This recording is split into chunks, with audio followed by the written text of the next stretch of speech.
Welcome back to the Council 36 podcast. I'm your host, Daisha. It's been a long time since we've done a podcast. It's been, I want to say, a few months at this point. So I've missed you all. I missed you all dearly. And I'm excited to be doing another episode. So much has happened in the past few months, to say the least.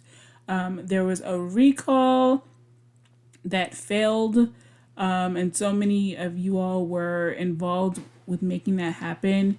And so, of course, we appreciate all of you, all of the volunteers who knocked on doors, who made phone calls to get out the vote and help us, beat back that recall that was happening. Another thing that's happening is, our siblings over at UNAC, UHCP, they're an AFSCME affiliate, and they are currently doing an authorization vote for a strike. So they represent about 32,000 nurses in the healthcare field, and it's just been very just out of the park with Kaiser, and then things just aren't going well over there. So we're sending our solidarity to them, our support for them. The Council 36 Executive Board signed a resolution in support of those members. So we're sending you all our solidarity and our love, and we are here with you every step of the way. Another thing that's happening is our convention is coming up just a few days away from our 27th biennial convention. It's being held at Saboba Casino Resort, and we've been working diligently to put on hopefully an amazing convention for you all. The theme this year is celebrating our AFSCME 36 heroes, all of the work that you all have been doing in your communities and in your workplaces throughout this entire pandemic. We want to highlight that. We want to honor you all, and we are so excited for this convention, and we cannot wait for you all to join us at Saboba. So that's just a few days away, and we cannot wait to see you guys there. But today's episode is about Hispanic Heritage Month.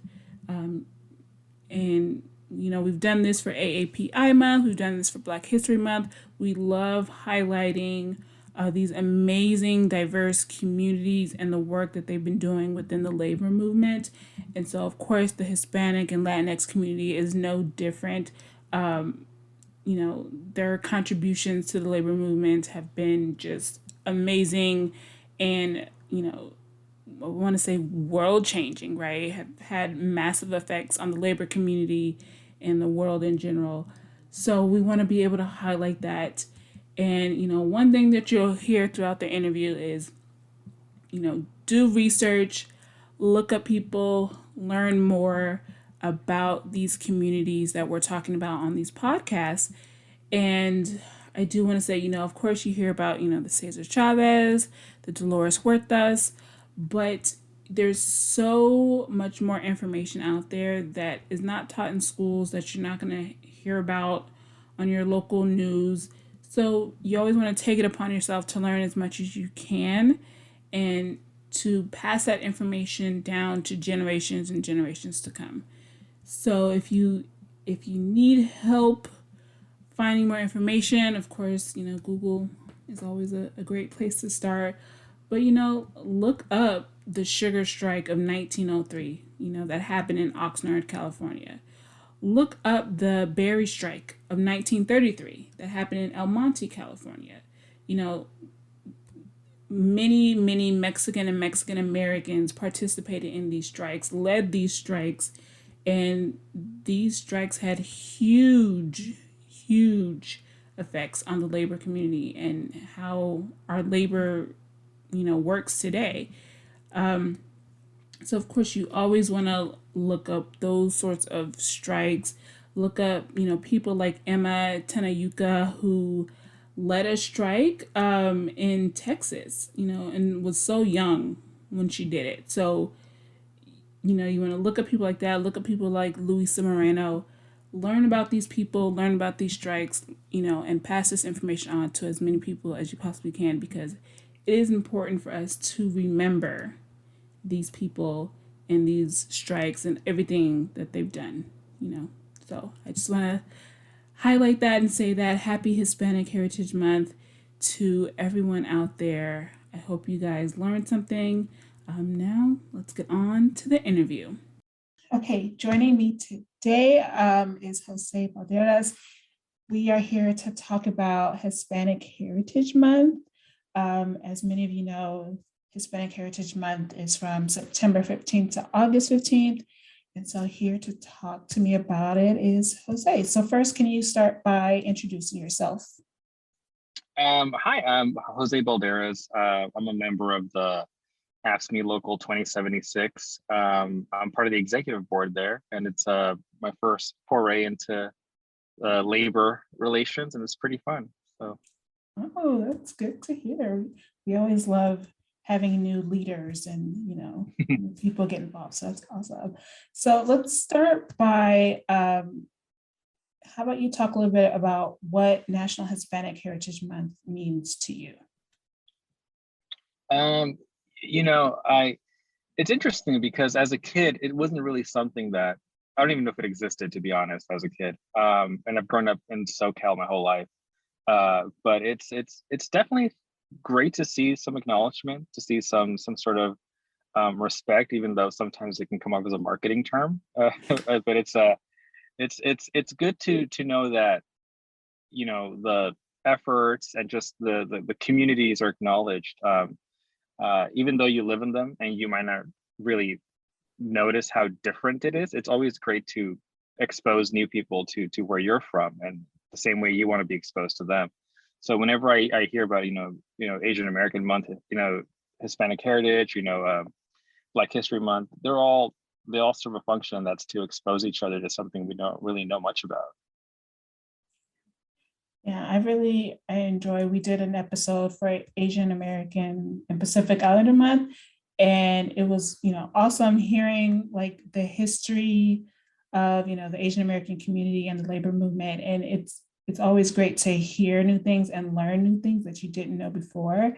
So that is always amazing. That's why I love these like celebrations of different cultures and heritages.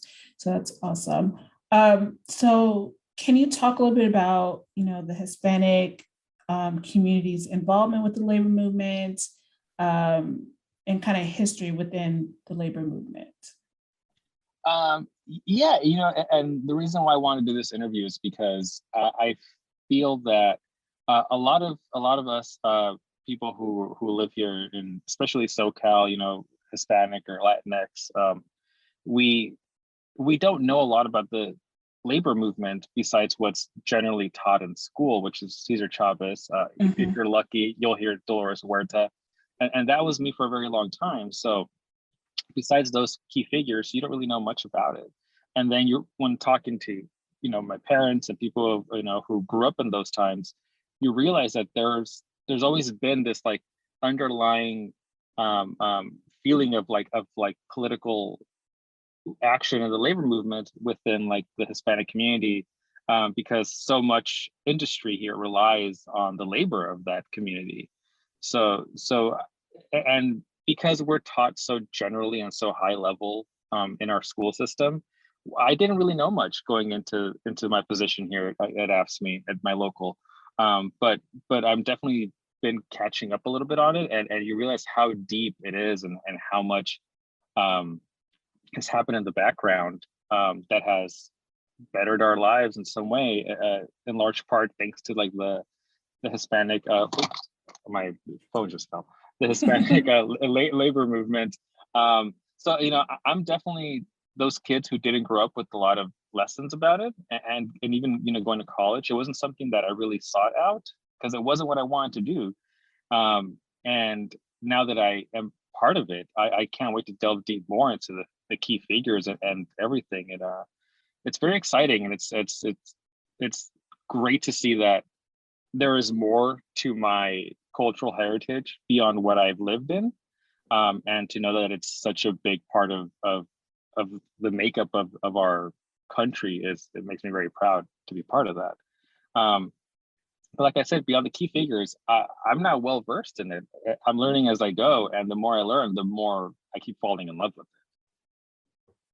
So when did you start to learn about it? Because I know you say you didn't really, you grew up with, Cesar Chavez, but when did you really start to learn about it, and how have you started to learn about it, right? What are like some resources that you used? Um, Definitely, the people at my local, know more about it because they've, our president or vice president, are basically our executive board.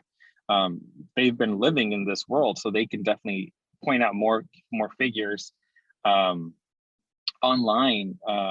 Not to plug, AFSCME. I mean, this is an AFSCME podcast, of course, but um, when I found out that AFSCME offers that free college program to go, and then I saw that there is an option for a degree at, in labor studies, and that piqued my interest because now that I'm in it, I'm like, well, how far do I want to take this? If this is offered to me, then why not keep going? So it's always been fun reading about it. Obviously, the main source is Wikipedia. I just, go into a rabbit hole of one person, and the next thing I know, I'm reading about a strike from like 1950s. And what also piqued my interest was that a few years ago, my mom, I don't know why, she just told me that my grandfather was a part of the Bracero program years ago, and how what he went through during that time, and how his experience in that program affected basically our whole family structure from that point onward. And so you see how something that happened generations ago still affects us today when it comes to Right. labor. So even those sources of like family have just opened my eyes to how important the labor movement is. Wow. And so what made you want to get involved with the labor movement and unions? Um, in a roundabout way, it was my mother too. So previous to this, I've only worked in the private sector, but I also worked in industries that have unions, but I never really cared about it because it wasn't something that interested me. Um, and then when I joined the public sector, finally, and I was exposed to unions in general, and I just learned more about it. I realized that this is something that my mom wanted to have when she was a worker. She worked in factories that just churned out workers. If once your body broke down, you were useless to those factories. And so that she worked in those situations where she risked her livelihood for better conditions, for speaking up, and she did it just because that's what she needed to do to feel that it was the right thing to do. Made me realize how brave she was to do that, and that she didn't have the privilege that I have, that is a unionized movement, a labor movement. So when I realized that she put herself on the line to do what's right, I thought, how can I not do that when I have the opportunity to? So that was really the reason why, because I kind of owe it to them, because they did all they could, knowing full well the repercussions. So now that I can create positive impact and feel a little bit of sense of safety, because there is not just me, but a group of us, standing, in solidarity. It's hard to deny working together as a group for the betterment of everyone. So why not join the union? Right. Yeah, I love to hear that. I love to hear, you know, being inspired, especially by people that and seeing your mom struggle, and work so hard to get something that she didn't really get to achieve, and then to see you do that, right? So for you to be a part of a union and have these protections that maybe she didn't have access to, you always love hearing those stories and knowing that we're progressing, more unions out there, we're doing better, our workplaces are being safer, and it's great to hear. Yeah, um, and sorry, if I may add to that, one of the key points of why I joined was when I approached our president and I told her I had interest in joining. She said, just to warn you, it can be very political, and naturally, I can be very political. And I thought, well, not only am I trying to better our work situation, but as a whole climate in general, I can add to overall betterment of everyone, regardless, if they work with me or not. And to have that political action baked into the labor movement, it was very appealing.